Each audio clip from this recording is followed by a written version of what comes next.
Second there, you really frightened me.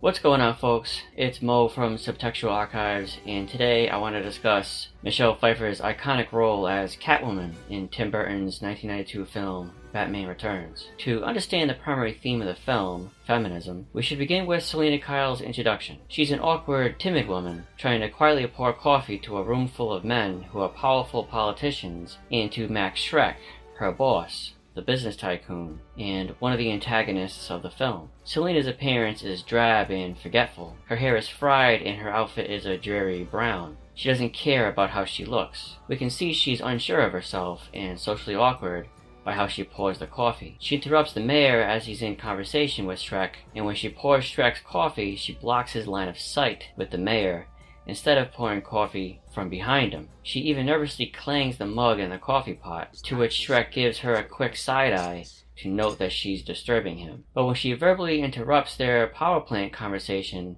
to suggest her idea is when she truly expresses her unprofessionalism as a secretary. I have a suggestion. To think she could even mention an idea that those guys would take seriously for 1 second is crazy. Schreck proves this when he refers to her as not being properly housebroken yet, like a stray cat. It even goes on to further insult the importance of her job duties by admiring the quality of the coffee she makes. Afraid we haven't properly housebroken Miss Kyle. In the plus column, though, she makes a hell of a cup of coffee. We don't see her doing any secretarial work either, like data entry or paperwork or speaking with clients to suggest the importance of her job role. Instead, she's serving men and saying things to make herself look stupid. Selina is rock bottom. She's not good at her job, she forgets to give Schreck his speech. Selina even leaves a message on her own answering machine to come back to work. Her man breaks up with her via answering machine too. She's down on her luck and doesn't have the first clue how to fix it. It's in this tragedy that Selina Kyle's character arc makes her the true star of the story. Her transformation into Catwoman is something unique because it represents a supernatural first for the series. When Schreck pushes her out of the window, we see the Schreck emblem, the smiling cat. Like the Cheshire Cat from Alice in Wonderland, Selina falls to her death, breaking through several canopies of that same emblem, and is weirdly resurrected by stray cats. The movie really emphasizes the feline connection with her. The cats swarm her like in a magical seance, even chewing on her fingers. At this point, she is only physically resurrected as zombie Selina Kyle. It isn't until she hears the ad for women's perfume sold at Schreck's department store that she loses it and goes full Catwoman. For a candlelight staff meeting for two. Gotham Lady perfume, exclusively at Schreck's department. She knows what her mission is now. She has been resurrected by some unknown supernatural force we can only acknowledge exists in this universe, for the sole purpose to get revenge on Schreck and whatever man gets in her way. And I have to say that she only fights men because she does. During her first fight scene as Catwoman, she saves a woman from being assaulted by a man. After she quickly beats him down, she reprimands the woman for being a helpless damsel. But what's more surprising is that she alters the very famous "I am woman, hear me roar" line from singer Helen Reddy's 1972 song "I Am Woman," which has become a well-known saying by feminists all over the world since then. I am Catwoman.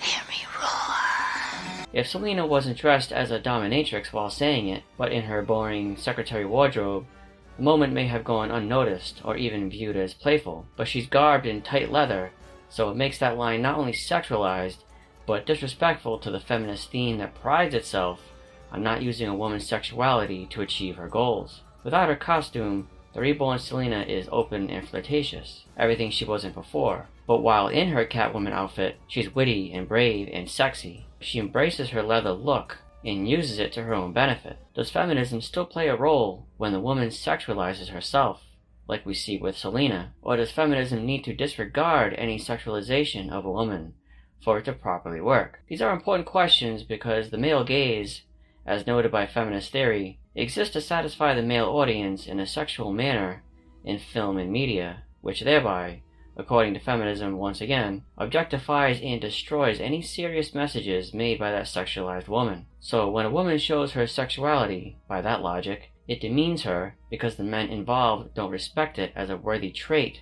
for personal or professional success. But does that truly prescribe to Michelle Pfeiffer's Catwoman?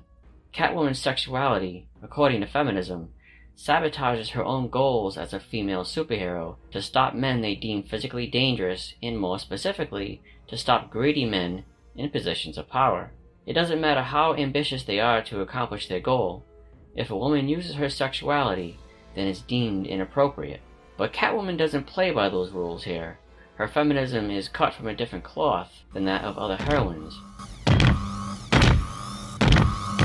Get away from her, you bitch! Strong female characters are nothing new to cinema, but many times these days they are created too masculine or too perfect to be accepted by the audience. Hollywood is trying to create a new subgenre when that isn't how it works. It has to develop naturally on its own from the audience for it to be successful. So to understand Catwoman's angle in Batman Returns in 1992, we should examine two of the most powerful movie heroines in cinema leading up to her. Of course, I'm referring to Ellen Ripley in Aliens and Sarah Connor in Terminator 2. In Alien and the Terminator, both women were resourceful and courageous, but in their sequels, they became masculinized and domineering, and altogether sexless. They don't have love interests and don't express their feminine sexuality. Ripley and Hicks might be smitten for one another, but it ends there. And Sarah, although having had a love affair with Kyle Reese, is stripped in total of her sexuality in T2. I bring these instances up about these characters because they are hailed as the benchmark for strong females. Although their feminist goals don't involve rectifying any specific bias or misogyny they have suffered from men, they are generalized feminists, in the sense that they are just active characters, not specific feminists like Catwoman. She is open and upfront about what her goal is. Ripley and Sarah are more intrigued with their work.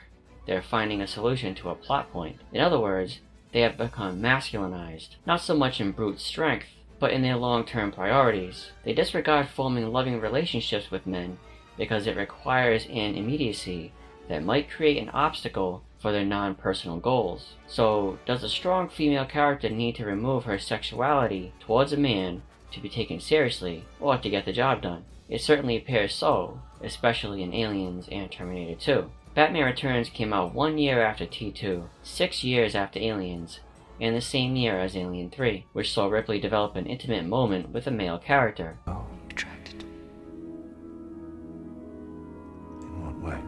So the creation of having a famous female character, known for her tough ways, who finds a love interest was certainly a conversation back then. But Alien 3 was a critical flop. Perhaps that's because Ripley's progression from a strong feminist who delegates orders to men in the second installment changed into becoming a woman who chooses to be intimate with a man she just met wasn't acceptable to audiences. It's a downgrade in status. It's as if Ripley lowered herself from boss status to a woman who sleeps around. I bring this up because the Catwoman character in Batman Returns is an answer to those films. Selena Kyle can be aggressive to achieve her goals and have an intimate relationship with a man too, but audiences did not accept that. It's strange that for such a strong feminist character that Catwoman symbolizes, she never gets mentioned for it.